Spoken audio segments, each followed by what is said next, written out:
La intenció és, d'alguna forma, recordar el traçat que feia el tren en direcció hasta Gandia i Dénia. Possiblement el tramo més, per a mi, més bonico, perquè té unes zones que estan molt poblades de natura i el tren ho atravessava i feia que realment fora apetitós passar per ell.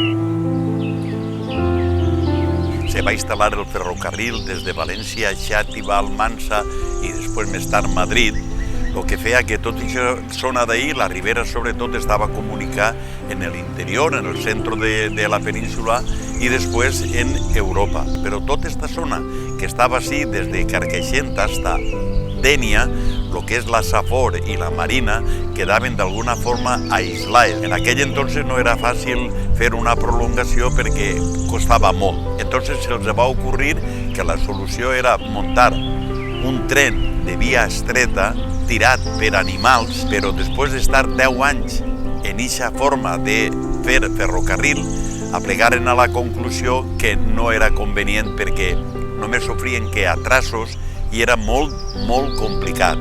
Les taronges aplegaven, quan aplegaven allí, havien perdut molta qualitat, perquè una de dos, o se collien molt verdes o se podrien durant el camí.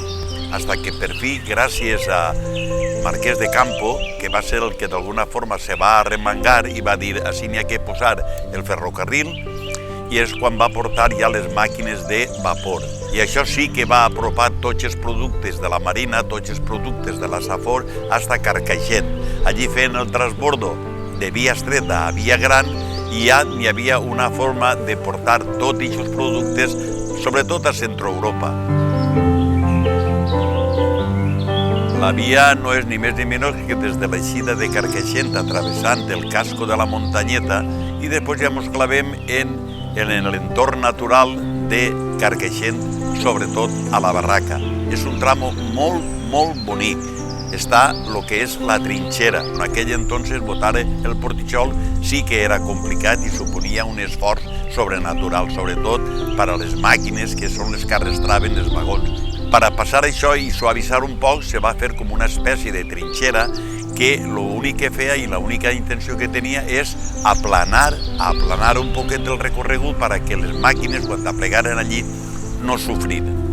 Així i tot hi havia anècdotes de que la gent dia que quan el tren aplegava al portitxol, la gent baixava, agarrava raïm i tornava a pujar al tren. Un poc exagerat, però sí que demostra que allí el tren sofria molt i anava molt espai.